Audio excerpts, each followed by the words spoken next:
Hey folks, Ian Newton, the vehicle technology guy, coming to you today. I'm going to talk to you about how to replace a key battery in a BMW smart key. This is a key to a BMW 3 Series.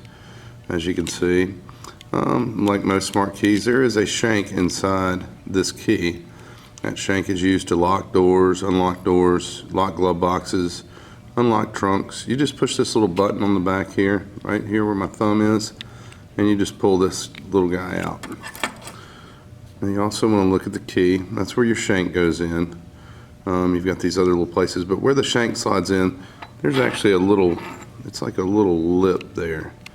And you can actually just take your screwdriver and just pry up on that lip. That back comes off. You can see the back right here. Inside there you have your key battery. Just take your screwdriver, stick it down in there with a little motivation. That battery comes out. As you can see, that battery has a number at the top, CR2450. That is an Energizer battery.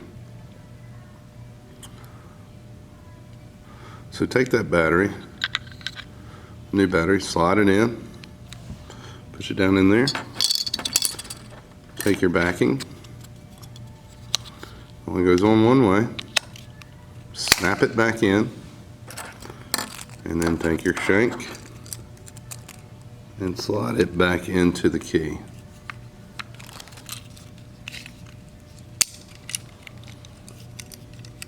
And you have replaced your key battery for your BMW key fob. Again, this is Ian Newton, the vehicle technology guy. I hope this video has been informative. If you haven't already done so, please click the subscribe button, click the like button, and I'll have more videos to come. I appreciate y'all's interest, and go ahead and comment if you like. If you have anything you don't really know how to do with your vehicle, hit me in the message board and I'll see if I can't make a video for you. But other than that, make it a great day. Thank you.